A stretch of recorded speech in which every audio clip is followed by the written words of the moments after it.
station, elle se déplace à 28 000 km/h, elle fait 16 fois la Terre, 16 fois le tour de la Terre par jour.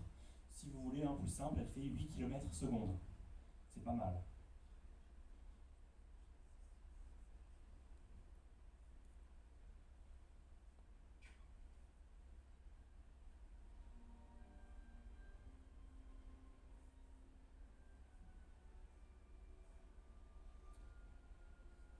Et quel ciel on va observer? Eh bien, on va observer le ciel au-dessus de nous, c'est-à-dire au-dessus de Lyon. Donc, on va venir se poser au-dessus de la France. Et on va observer le ciel de ce soir.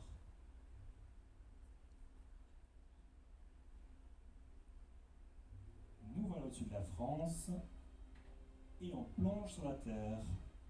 Alors, vous inquiétez pas, on va rentrer dans l'atmosphère très vite. On va générer beaucoup de friction avec l'air. Notre module va beaucoup chauffer, mais on est protégé d'un bouclier thermique, donc je vous assure qu'il ne va rien nous arriver. Allez, c'est parti.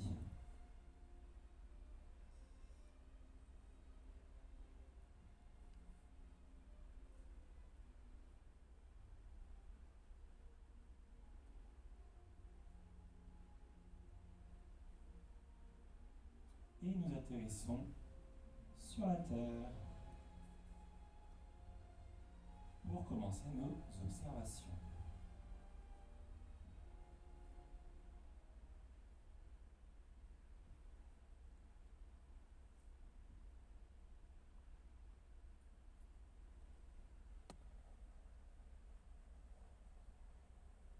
Et voilà.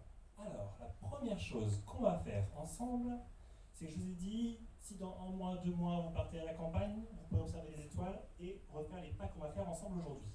Alors pourquoi est-ce que je dis la campagne?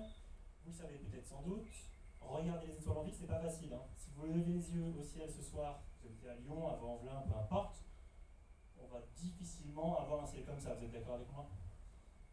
Alors à quoi c'est dû ce phénomène? C'est la pollution. Alors il y a plusieurs types de pollution, mais il y en a une qui nous embête beaucoup, c'est la pollution lumineuse. C'est toutes les lumières environnantes, que ce soit les phares des voitures, les lampadaires, les boutiques qui sont éclairées, les chaussures qui font de la lumière, ou les skates, tout ça. Ça rajoute un petit peu de lumière, et cette lumière vient brouiller notre vision des objets peu lumineux. Alors les étoiles, tous les objets qu'on observe, c'est des objets qui sont assez peu lumineux, et qui, à côté de ces fortes lumières, notamment les lampadaires, eh bien, vont un petit peu s'éteindre, on va un petit peu bien moins les voir. Donc ici, vous êtes au planétarium de Vaux-en-Velin, on a un beau simulateur, on a tous les droits. Ce que je vais faire, c'est que moi, je vais pouvoir supprimer cette lumière parasite. Hop, je supprime la pollution lumineuse. Voilà. Donc là, dites-vous bien que c'est comme si vous étiez au milieu d'un champ. Vous avez apporté le chocolat chaud, les plaids, les chaises pour pouvoir vous allonger tranquillement. Et il n'y a absolument aucune habitation, aucune lumière alentour. On peut donc commencer à observer de façon optimale.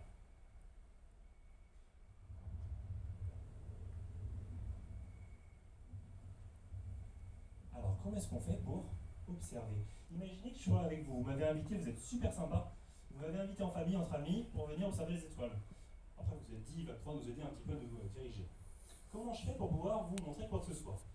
Soit j'utilise mon pointeur laser. Le pointeur laser, ça marche bien au planétarium. Ça marche pas tellement dans la campagne.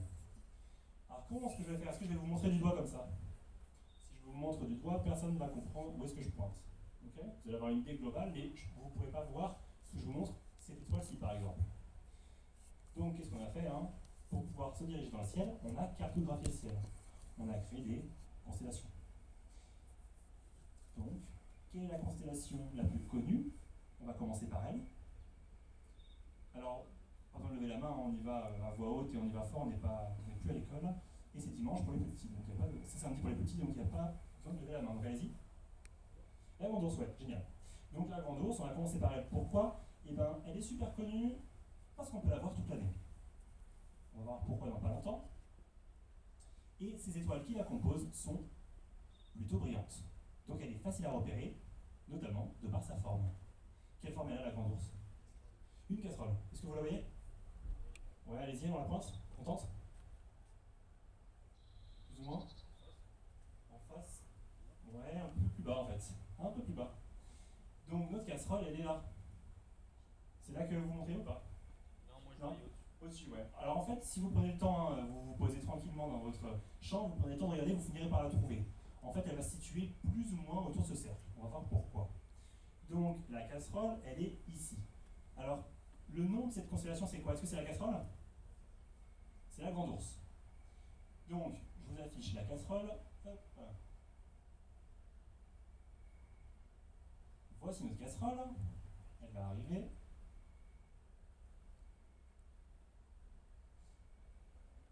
Et donc ça, on appelle ça, donc, communément, on appelle ça la grande ours. Alors, moi je vous ai déjà vendu la mèche, c'est pas tellement vrai.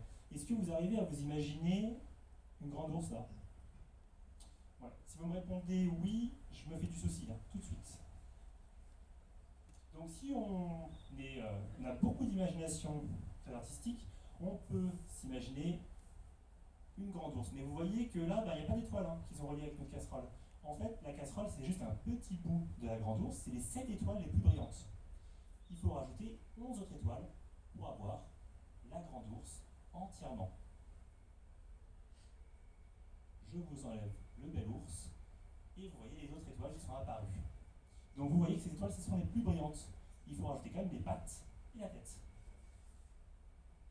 Nous, ce qui nous intéresse pour pouvoir faire notre observation du ciel, c'est la casserole. Donc j'enlève le reste de la grande ours. Alors, si vous avez trouvé votre grande ours, vous avez fait le premier pas qu'il fallait faire. Ok? Premier pas. Deuxième pas, eh bien, on va utiliser notre grande ours. On ne va pas trouver pour rien. Et comment est-ce qu'on va l'utiliser? On va utiliser les deux étoiles que nous avons ici. Pour vous en rappeler, vous utilisez les deux étoiles qui forment le segment opposé au manche. J'ai le manche de ma casserole, je prends les deux étoiles opposées. Ces étoiles, elles s'appellent Mérac et Doubé. Et ce qu'on va faire, c'est qu'on va prolonger ce segment environ 4 fois et demi, hein, c'est un petit peu approximatif. Dans quel sens? Dans le sens de sortie de la casserole. Donc si vous faites des pattes, hein, l'eau elle s'évapore comme ça, donc dans ce sens-là. Ok?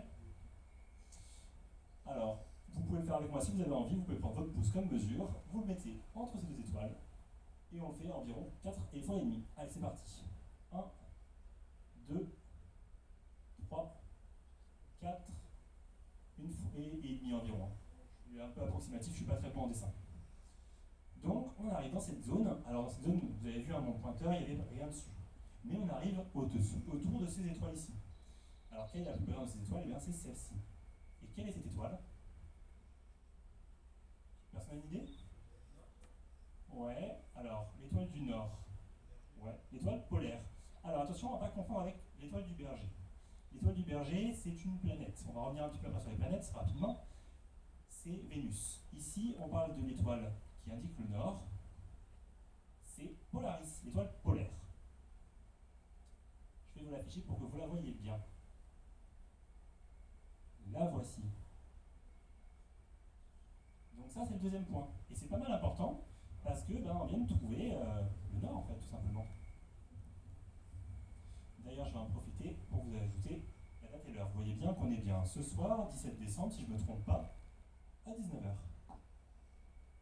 Ok, super. On a trouvé l'étoile qui indique le Nord. C'est vachement pratique, hein, parce que si un jour vous vous retrouvez tout nu perdu dans la forêt, je vous conseille de trouver votre grande ours, votre casserole du coup, d'utiliser notre petite astuce pour trouver l'étoile polaire.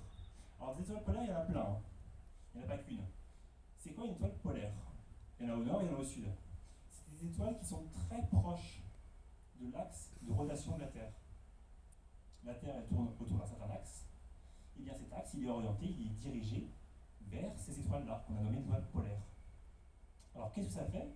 Quand la Terre tourne, hein, je n'apprends rien, je pense, ici, avec cette révélation incroyable, la Terre tourne sur elle-même, ce ne sont pas les étoiles qui se déplacent dans le ciel en face de nous. Et bien quand la Terre tourne, cette étoile qui est très proche de notre axe de rotation, va très peu se déplacer. Je vais vous montrer ça tout de suite. Alors imaginez que vous êtes parti dans la campagne avec votre caméra, vous avez enregistré ce qui se passe toute la soirée. Je laisse le temps défiler et vous enregistrez le mouvement des étoiles. Vous voyez le chemin qu'elles parcourent.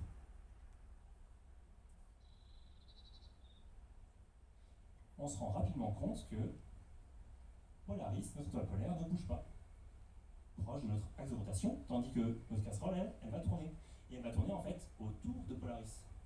Donc c'est pour ça qu'on peut la voir toute l'année. Ça va? Super. Alors, je vais enlever notre pause longue. Hop.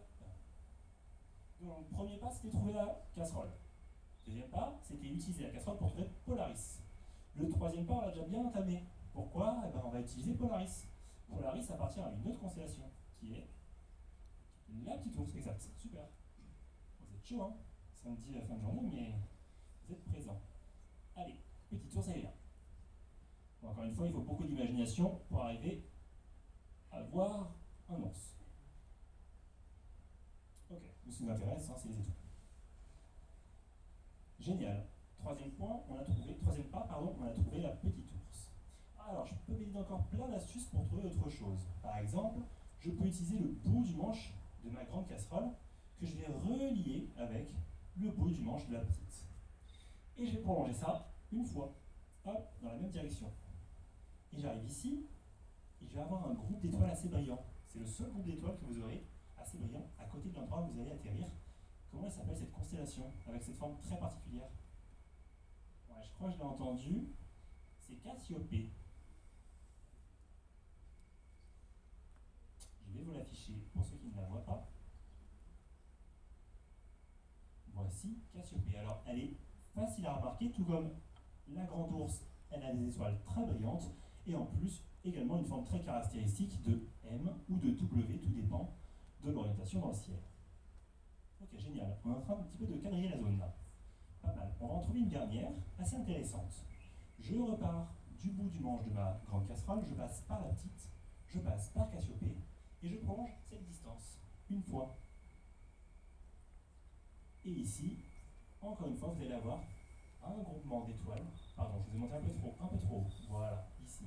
J'atterris sur cette étoile et j'ai un groupement d'étoiles ici brillant comme ça, sous forme d'un arc. Alors celle-ci est un peu plus dure à connaître. Enfin, à me donner, je pense. Vous n'avez pas forcément la réponse si. Oh, bien joué. Bien joué. Alors, il n'y a rien à gagner, hein, je suis désolé. Mais félicitations. Ok, on a Andromède. Je vous l'affiche. Elle n'est pas facile à avoir celle-là. Ça, c'est vraiment du bonus. Génial. Donc, on a utilisé nos petits points, nos petites étoiles pour arriver à trouver cette dernière constellation. Et Andromède, elle est assez chouette parce qu'elle nous permet d'avoir un objet un peu plus exotique que des étoiles. Là, ce qu'on voit pour l'instant dans le ciel, c'est entre 2000 et 3000 étoiles. Tout dépend des conditions, tout dépend de votre vue. On a entre 2000 et 3000 étoiles, ce qui n'est pas grand-chose comparé à l'entièreté de notre galaxie. Vous verrez tout à l'heure, c'est même ridicule. Dans ces 2000 et 3000 étoiles, on a créé 88 constellations, et on peut en voir environ 50 depuis la France. Mais on ne voit pas que des étoiles. En trouvant Andromède, vous allez pouvoir utiliser l'étoile que vous venez de trouver pour vous déplacer sur ce que j'appelle la branche principale. Ça va être celle-ci, celle qui appartient à l'étoile que vous avez trouvée. Vous voyez, j'ai trouvé celle-ci. Je me déplace sur la branche principale d'une étoile. Ensuite, je me déplace de cette branche à celle-ci. Et enfin, troisième chose, je vais reporter cette distance en dessous. Et normalement, j'arrive sur un objet ici que vous voyez peut-être un petit peu flou. Vous voyez? C'est quoi? La galaxie d'Andromède, exactement. Donc là, comme je vous l'ai dit, on observe dans le ciel ici que des étoiles qui appartiennent à notre galaxie. Là, ce que vous avez ici, d'un peu flou, eh bien c'est une autre galaxie, entièrement à part de la nôtre. Elle est très loin de nous, donc ça fait qu'on ne la voit pas très bien. Alors je vais pouvoir vous montrer un petit peu mieux à quoi ça ressemble si j'utilise mon télescope. La voici, la galaxie d'Andromède. Alors comme je vous l'ai dit, elle est un peu floue. Quand on n'a pas le petit zoom niveau télescope, on a une tâche un peu floue. À savoir que vous pouvez facilement l'observer à l'œil nu. Donc si vous partez à la campagne et que vous répétez les mêmes pas qu'on a fait ensemble, la casserole, l'étoile polaire, la petite ours, Cassiopée, Andromède, et vous trouvez la galaxie, vous pourrez la voir. Et en fait, si vous voulez vraiment l'observer à l'œil nu, ce que je vous conseille de faire, c'est de ne pas regarder directement la galaxie, mais de regarder un petit peu à côté. En fait, il y a un truc assez rigolo, c'est que nos yeux ils fonctionnent de deux façons différentes. Le sang de nos yeux utilise une méthode qui est fine, c'est-à-dire qu'il va avoir les détails fins, et la couleur, mais pour marcher, il lui faut beaucoup de lumière, ce qu'on appelle les cônes. Et la périphérie de vos yeux utilise ce qu'on appelle les bâtonnets. Alors la périphérie de vos yeux, elle ne voit pas les détails, elle ne voit pas la couleur, mais elle voit quand il y a peu de lumière. C'est ce que vous utilisez actuellement dans cette salle pour pouvoir vous voir les uns les autres, plus ou moins. Ce qui veut dire quoi? On a très peu de lumière qui nous vient de la galaxie Andromède, donc si vous la regardez directement, vous allez avoir du mal à la voir. Mais si vous la regardez un petit peu à côté, donc vous fixez votre regard un petit peu à côté avec l'intention de l'observer, et bien vous vous rendrez compte que vous la voyez beaucoup mieux. Alors ça marche dans le simulateur, mais vous vous rendrez compte que ça marche beaucoup mieux dans la réalité quand vous avez de la pollution lumineuse qui intervient.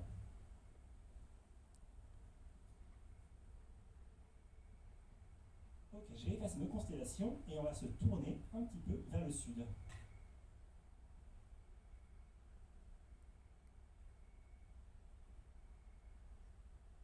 Allez hop, ça disparaît. Et vers le sud, c'est très intéressant pour une simple et bonne raison, c'est parce que là-bas, on peut observer quelque chose qui ne s'observe que dans la direction du sud. Vous savez ce que c'est ou pas? Non? Qu'est-ce qu'on observe au sud? Alors, c'est pas les étoiles, hein, on vient de voir beaucoup d'étoiles, bien qu'il y en ait. Allez, on va aller voir. Si ça tourne trop, fermez les yeux. Normalement, ça devrait aller, hein. On n'est pas si rapide que ça. En fait, dans la direction du sud, c'est là que vous pourrez trouver les planètes. Alors, à votre avis, est-ce que les planètes, on les voit bien ou pas? Ouais, pourquoi? Les planètes, elles sont plus grosses. Alors, elles sont plus grosses vu de la Terre, je suis d'accord. Les planètes sont beaucoup plus petites que les étoiles, mais vu de la Terre, elles ont ce qu'on appelle un diamètre apparent, elles sont plus grosses vu qu'elles sont plus proches. C'est un rapport, si vous voulez, de taille de l'objet et distance de l'objet. Alors, les étoiles, elles produisent de la lumière, les planètes, elles ne font que réfléchir cette lumière. Comment est-ce que je fais pour trouver une étoile? Pardon, pour trouver une planète. Les étoiles, c'est pas compliqué, il y en a beaucoup. Quand vous regardez le ciel en dehors du planétarium, parce que ici ça ne fonctionnera pas, pour trouver une planète, vous regardez si le point lumineux que vous regardez scintille. Si ça scintille, c'est une étoile. Si ça ne scintille pas, c'est une planète. Comme on l'a dit, hein, les planètes sont beaucoup plus proches de la Terre, ce qui fait que quand les rayons lumineux réfléchis par les planètes rentrent dans notre atmosphère, ils vont être beaucoup moins déviés, ils vont arriver beaucoup plus droit dans nos yeux. Donc on n'aura pas d'effet de scintillement. Alors que les étoiles qui sont très lointaines, elles, leur lumière qui nous parviennent, vont arriver de façon très déviée, et donc on va avoir ce scintillement. Donc si vous êtes dehors et que vous observez un point lumineux qui ne brille pas, qui ne scintille pas, vous pourrez vous dire que c'est une planète. Et est-ce qu'on voit les planètes mieux que les étoiles du coup? Oui, non? Personne n'est chaud pour tenter? Je dirais non, on a envie de se dire, les planètes font que réfléchir la lumière des étoiles. Pourquoi est-ce qu'elle serait plus brillante? Et bien encore une fois, c'est un rapport de distance. Elles réfléchissent moins de lumière, mais elles sont plus proches. Donc on va mieux les voir. Alors ça dépend. Parfois les planètes sont loin de nous, tout dépend de leur position sur l'orbite, et à ce moment-là on les verra moins bien. Parfois elles sont proches de nous, on les verra mieux. Il y a aussi des planètes qui sont très loin, comme Uranus et Neptune, qu'on ne verra quasiment jamais, et des planètes très proches, comme Vénus, qu'on verra très bien, ou Jupiter, qui est très grosse, qu'on pourra très bien voir. Alors je vous affiche les quelques planètes visibles en ce moment. Les voici. Ici, il n'y a pas de scintillement, hein, donc je ne m'attendais pas à ce que vous les trouviez facilement. Mars, très rouge. Hein. Si vous voyez un point rouge qui ne scintille pas dans le ciel, vous savez que c'est Mars. Jupiter, très grosse et très brillante. À savoir que Jupiter et Vénus, qui sont les deux planètes qui brillent le plus, l'une parce qu'elle est très chaude et l'autre parce qu'elle est très grosse, eh bien, sont jusqu'à 7 fois plus brillantes que notre étoile la plus brillante de notre ciel, Sirius. Donc dans la meilleure configuration possible, ces planètes brillent jusqu'à 7 fois mieux que l'étoile qui brille la plus dans notre ciel.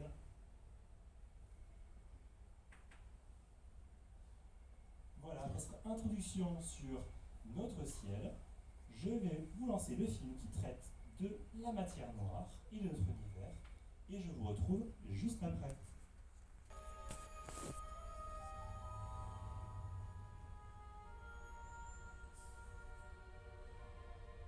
La nuit, en regardant le ciel, on est à la fois émerveillé et apaisé par les taches de lumière que l'on y voit.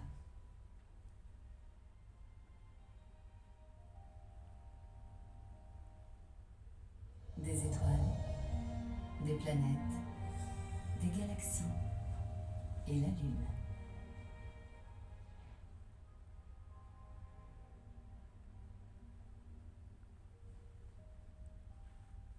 Mais avec les progrès réalisés en matière d'instruments d'observation, les astronomes ont commencé à soupçonner qu'il y avait quelque chose de plus là-haut, tapis dans les profondeurs de l'espace.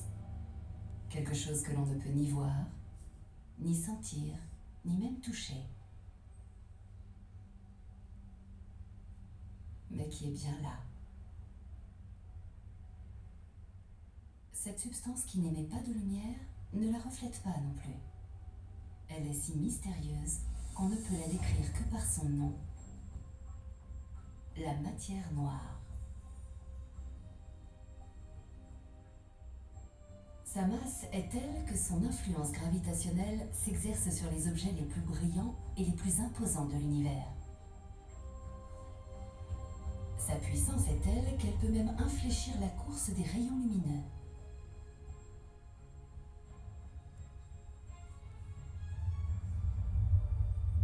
Elle nous force à l'humilité en nous rappelant que l'univers est plus riche que ce que nos yeux peuvent en voir. Pour en savoir plus sur cette mystérieuse substance, les physiciens traquent sur Terre une particule du monde subatomique presque insaisissable.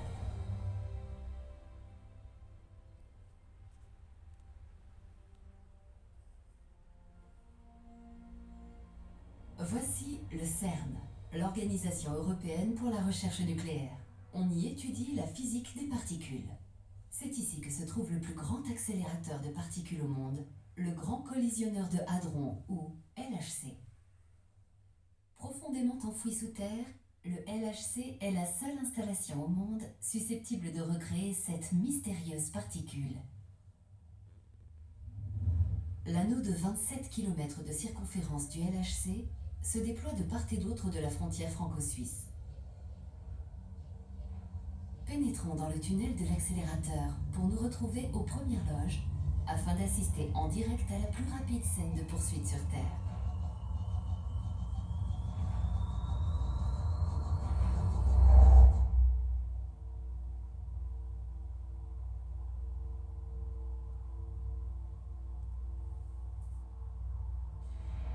Ici, dans le tube à vide, des particules appelées protons sont accélérées à des vitesses très proches de celles de la lumière.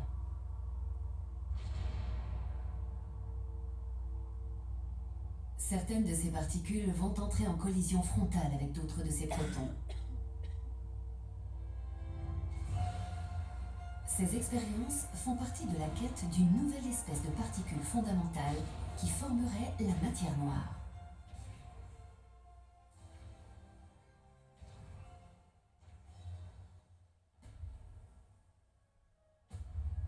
Le LHC a déjà fait une découverte extraordinaire qui nous encourage à poursuivre nos recherches.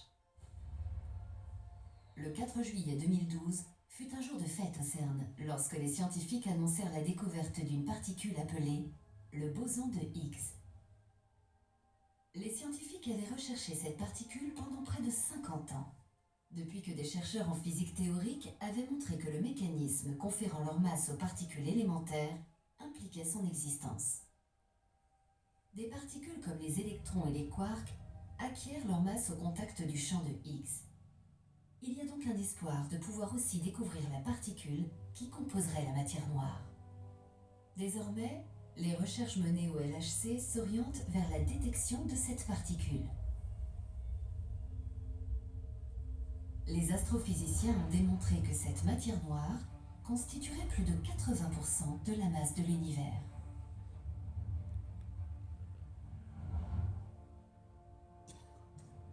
Voici l'incroyable récit qui décrit comment nous avons découvert que la plus grande partie de l'univers serait constituée d'une matière invisible et encore inconnue. Fantôme de l'univers, la chasse à la matière noire. La matière noire nous envelopperait donc depuis le début des temps, le tout début des temps. À sa naissance, notre univers était une soupe d'énergie extrêmement dense et chaude, se dilatant à une vitesse vertigineuse. Une infime fraction de seconde plus tard, de cette énergie émergeaient les premières particules de notre univers. De minuscules particules appelées quarks formèrent des protons et des neutrons qui, en se combinant avec des électrons, donnèrent les premiers atomes. Ces atomes constituent la matière ordinaire dont tous les objets qui nous entourent sont faits. À mesure que l'espace s'étendait et se refroidissait, la matière noire s'est structurée en filaments, formant une sorte de squelette invisible dans l'espace. Pendant des centaines de millions d'années, la gravité générée par la matière noire fut si puissante qu'elle attira la matière ordinaire vers elle, comme les muscles se construisent autour des os. Ce processus forma la charpente même de l'univers.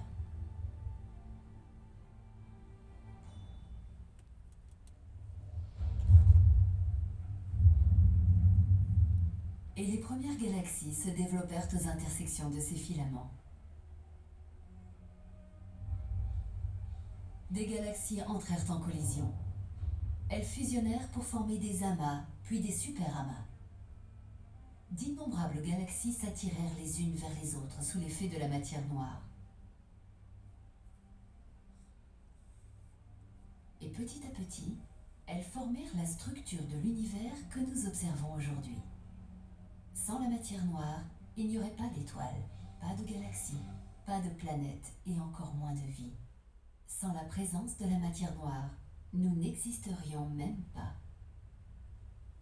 La matière noire s'est dérobée à notre regard pendant des millénaires, jusqu'à ce que finalement, des astronomes découvrent des traces de son influence.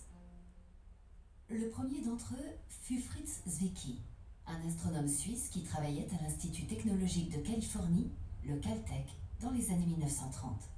Zwicky avait pointé son télescope vers un groupe de galaxies proches de notre Voie lactée. Cette fourmilière riche de plus d'1 millier de galaxies s'appelle l'amas de la chevelure de Bérénice. L'objectif de Zwicky était d'en déterminer la masse. Pour cela, il pouvait soit mesurer la luminosité de l'amas,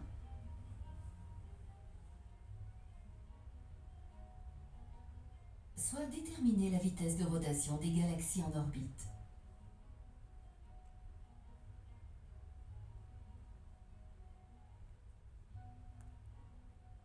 Zwicky découvrit que les galaxies se déplaçaient beaucoup plus vite que ce qui était attendu.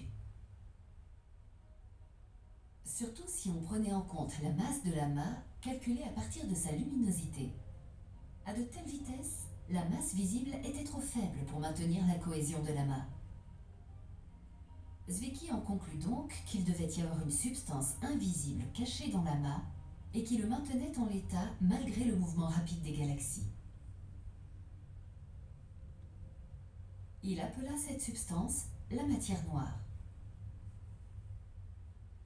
Mais parfois, certaines idées sont trop en avance sur leur temps. Les découvertes révolutionnaires de Zwicky passèrent presque totalement inaperçues jusqu'à ce que, 40 ans plus tard, l'astronome Vera Rubin n'étudie les vitesses de rotation des étoiles dans les galaxies. Ce qu'elle observa la surprit et la déconcerta. Selon la loi de la gravitation de Newton, la masse imposante du Soleil crée une attraction qui contraint les planètes internes du système solaire à voyager à des vitesses plus élevées que les planètes externes.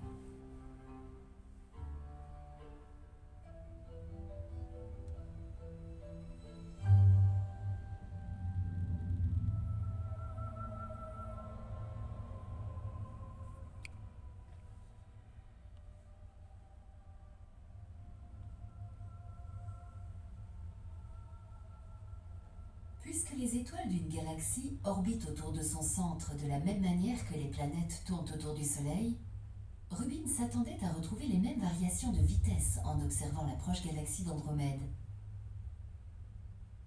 Mais ce qu'elle vit était totalement différent. Les étoiles en rotation loin du centre galactique étaient aussi rapides que celles qui en étaient plus proches.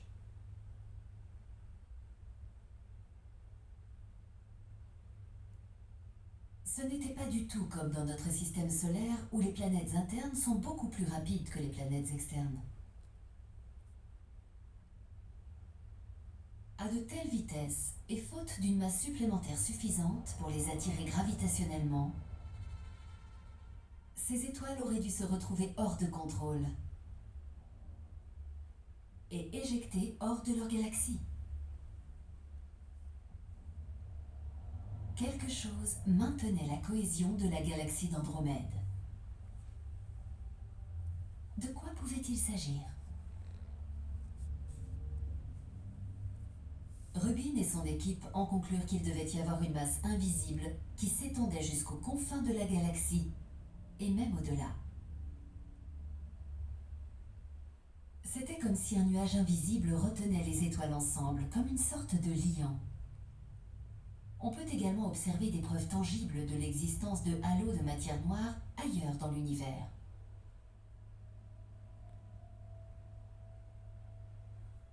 La preuve la plus spectaculaire de l'existence de la matière noire est fournie par une structure céleste que les astronomes appellent l'amas de la Balle.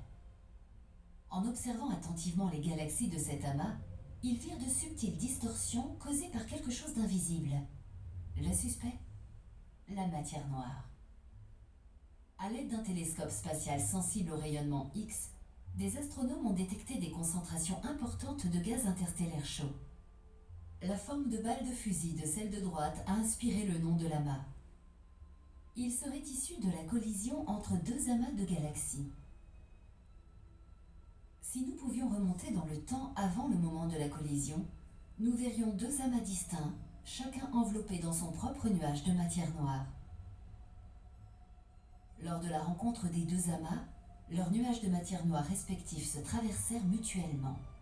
En revanche, les nuages denses de gaz et de poussière en rose au centre entrèrent en collision.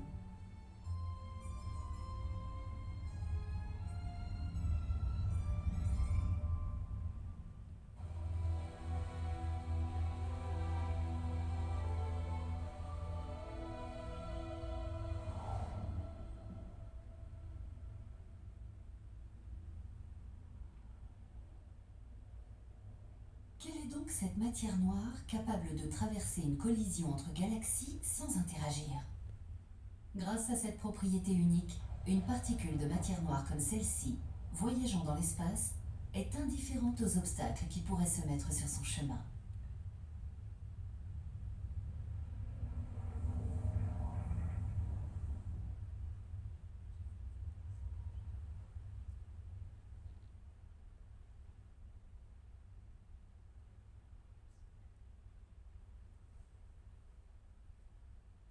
La matière noire n'existe pas uniquement dans l'espace. Elle est partout.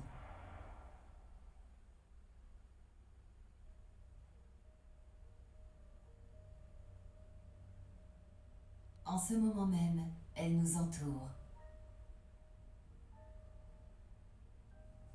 Regardez votre main. Des millions de particules de matière noire la traversent. À chaque instant. Des particules que vous ne pouvez ni voir, ni sentir. En fait, il y a des milliards de particules subatomiques de différentes natures qui s'agitent dans cette pièce alors que nous parlons. Voici l'entrée de la mine de Homestake, située dans l'État du Dakota du Sud aux États-Unis. C'est l'endroit idéal pour séparer les particules de matière noire du reste. Afin de les isoler, les physiciens mènent des expériences très profondément sous terre, là où la plupart des particules ordinaires sont stoppées, alors que les particules de matière noire s'y feraient un chemin sans difficulté. Chaque matin, Des dizaines de scientifiques descendent 1500 mètres sous terre à l'aide d'un ascenseur géant pour travailler avec le détecteur de matière noire le plus sensible au monde. Peut-être que ce qu'ils trouveront dans ce dédale de tunnels miniers abandonnés pourrait changer notre façon d'appréhender l'univers dans son ensemble.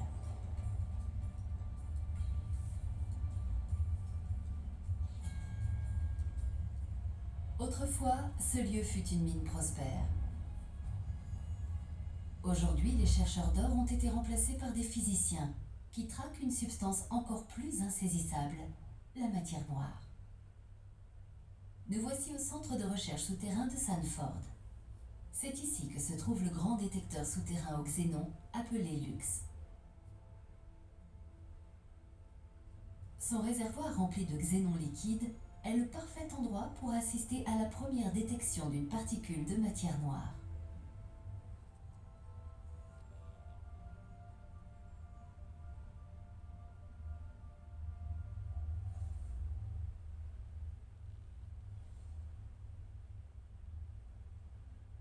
Les noyaux d'atomes de xénon représentent l'appât idéal pour révéler ces particules de matière noire.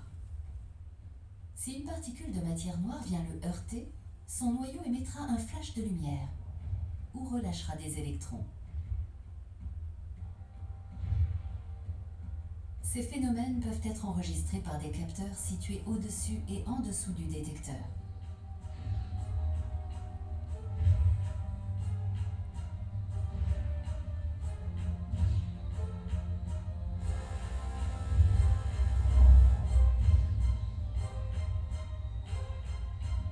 La matière noire interagit vraiment très peu avec la matière ordinaire, mais les physiciens espèrent observer de tels événements très bientôt.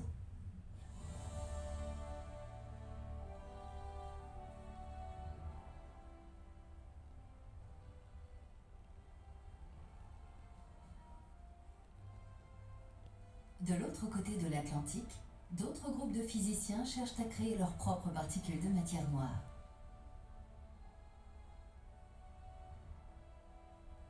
Cela se passe ici, au CERN, le plus grand centre de recherche en physique des particules au monde, installé à la frontière franco-suisse, près de Genève.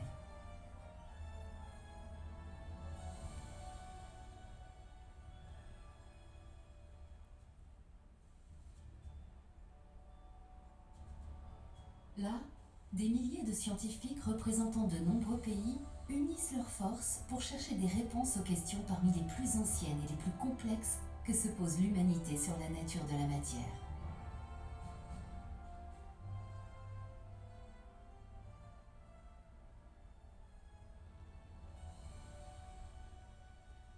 Tapis sous les 2 km² du campus du CERN et sous les forêts et les fermes environnantes du pays de Gex, s'étend la machine la plus vaste et la plus complexe au monde, le Grand Collisionneur de Hadron, ou LHC. À l'intérieur, 2 faisceaux de protons circulent dans un anneau en sens opposé et y atteignent des vitesses vertigineuses. 4 détecteurs gigantesques sont positionnés là où les protons se croisent et entrent en collision.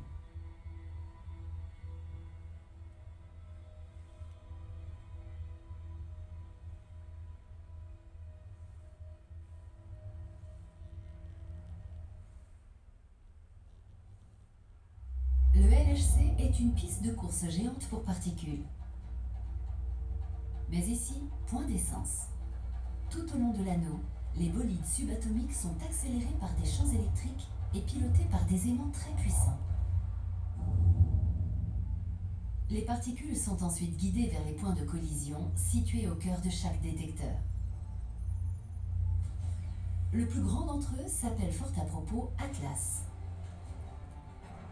Il pèse 7000 tonnes et sa construction a nécessité 15 longues années de travail.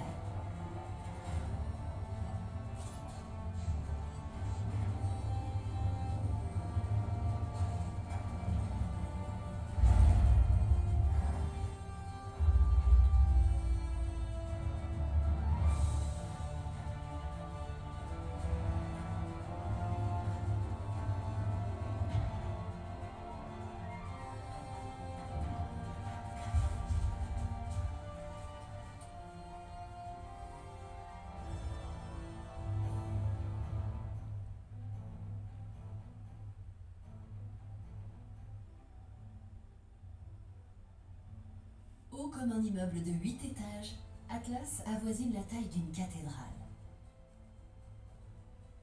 Plus de 3000 scientifiques appartenant à 175 laboratoires dans 38 pays collaborent sur les expériences qui y sont menées.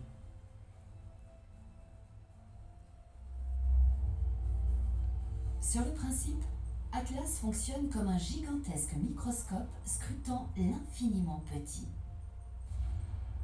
Avec ses milliards de protons lancés en sens opposé sur la piste du LHC, le spectacle ressemble plus à une course de stock-car qu'à une course en ligne. Lorsque deux protons entrent en collision, des centaines de nouvelles particules sont produites. L'énergie incroyable libérée par la collision peut engendrer des particules dont les masses sont bien plus élevées que celles des deux protons qui leur ont donné naissance. C'est exactement le phénomène attendu par les physiciens pour produire des particules de matière noire de très grande masse. Chaque ligne sur cette image d'une collision correspond à une particule nouvellement créée. La courbure de la trajectoire permet de mesurer l'impulsion de la particule.